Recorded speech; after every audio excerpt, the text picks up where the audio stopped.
boy, oh boy, oh boy, oh boy, got some major Fat Joe news, man. But before we get to that, let's get this intro in there right now.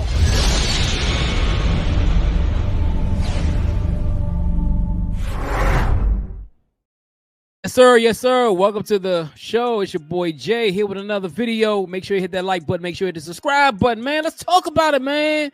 So Fat Joe recently went on the Billboard Billboard.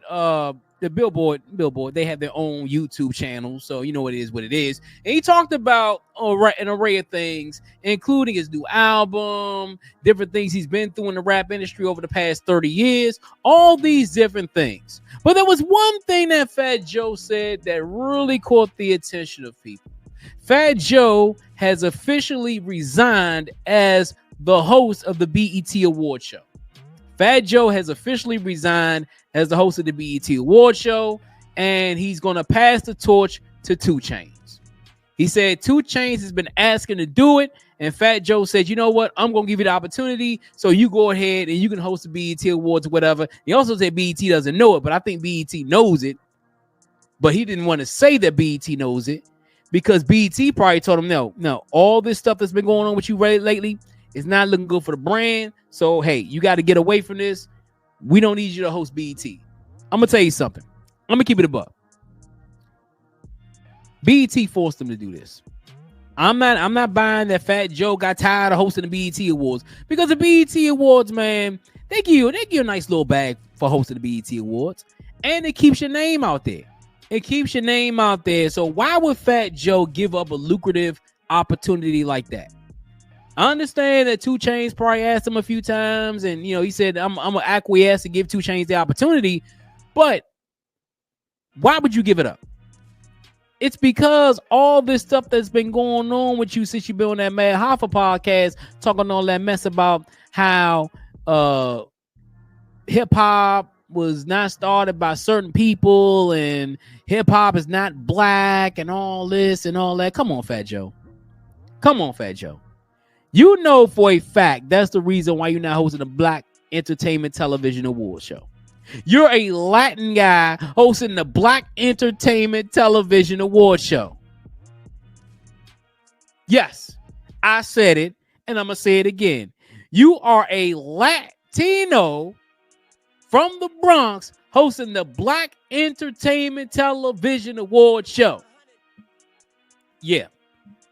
So now, since all this controversy came out, they pulled the plug from under you, and to save face, you go on Billboard and do a little interview and say, oh man, I just decided, man, I'm gonna go ahead, just let Chainz do it, man. I'm good, man. Come on, Fat Joe. I don't care who you are, man. You're not gonna give up that bag. And I heard reviews for your album wasn't that good.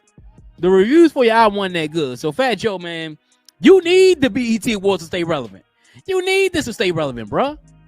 And I think, man, when you think about this whole situation with Fat Joe, two things come to mind.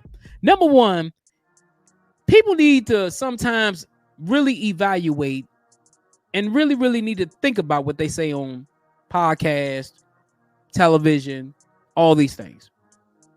I did a previous video on Jim Jones, where Jim Jones was hating on Cam and hating on Mason. Is what it is. Fat Joe, you get in the little riff with Lord Jamal from Brand Nubian, and Mad Hoffa had to go and clean up what you said on his show. Mad Hoffa, you allowed that clip to get processed and put on your show, because I know you got editors, but you let that clip get out there anyway. So you have a thing in this too, Mad Hoffa. So you're not gonna get off scot-free, Mad Hoffa. But yeah, Fat Joe, you know for a fact, bro, when you said that, you knew it was going to be some backlash. You knew it was going to be some backlash from the Black hip-hop community, especially the elders in the hip-hop community who laid the foundation so you can have a platform. If it wasn't for those guys you talked about earlier, you wouldn't have a platform. You are from the Bronx. You grew up around a bunch of black folk, but you're not black. That's like me saying that certain people didn't start country music. I'm not white. I'm not going to say certain people didn't start country music. Even though I'm not a country artist, but what if I was a country artist and said that? They would have canceled me quick. But see, the thing about this, man, I'm a really home in on this right quick. This is the problem with our community. We got other ethnicities coming into our community, into the black community, in the community, and they can say whatever they want. They can say whatever they want. There's no repercussions. None of that. You got Eminem, Fat Joe, Machine Gun Kelly, all these Latino artists, all these white artists coming into our culture, which is the hip hop culture, which is the black culture. And they can say whatever they want to say. They can say anything about the elders in the community. They can say anything about our people, and they don't get no backlash. Oh, because you like their music. Because you like their music. That's the reason. And Fat Joe felt the backlash, and BET felt that backlash, because I guarantee you there were some people that are higher up in BET who is owned by Viacom, which is a white company. Viacom is a white company, and they own BET. They own BET. They probably went down and said, hold on. We can't have this man hosting the BET Awards no more because he said something about hip-hop culture. If Fat Joe would have kept his mouth shut, he'd have still had the gig at BET with the BET Award show. But see, a lot of times, guys feel that they can say anything because they feel that they're impervious to everything. Impervious to pain or impervious to backlash and stuff like that.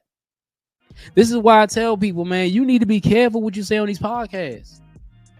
You need to be careful.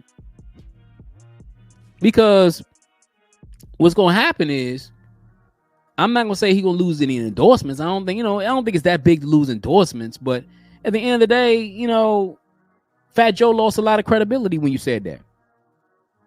You lost a lot of credibility. You've been in the game since 1992. I remember buying your very first album when Flo Joe first came out. I bought your first album of Fat Joe. And I was like, damn, I can bump some Fat Joe. I ain't bumped Fat Joe in years. After the Terror Squad album, the second Terror Squad album, I ain't bought nothing since. And then I look at it, and I look at Fat Joe, and a lot of these artists who are, because he's a little older than me, because I'm 46, I think Fat Joe's a couple of years older than me. I think Fat Joe's like probably about 50 or something like that. Yeah, he's a few years older than me. These guys still trying to stay relevant. Rap is a young man's game. That's why I don't rap no more, because it's a young man's game. I know a lot of older guys are putting out albums because they think they can still do it. I mean, Snoop put out a good album. Ice Cube put out a good album.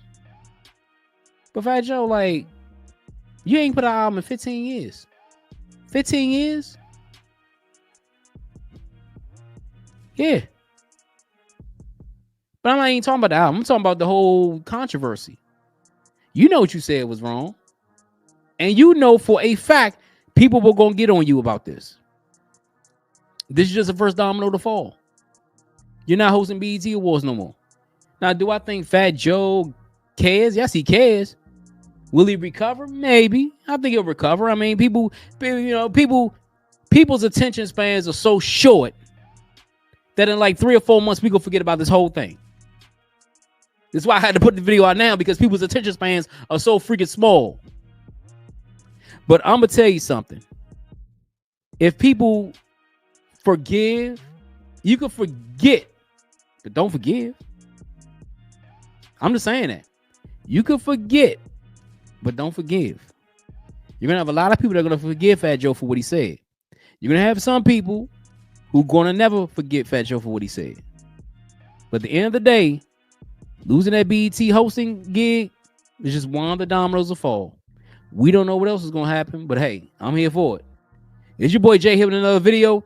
Make sure you hit that like button. Make sure you hit the subscribe button on my road to the first 1,000 subscribers. Yes, indeed. I hope you enjoyed the video. Also, I got that Jim Jones video on the side, man. So watch that Jim Jones video on the side where he talks about Mason Cameron, man. Please watch that video. Give it a comment too. Until next time, folks. I'm out.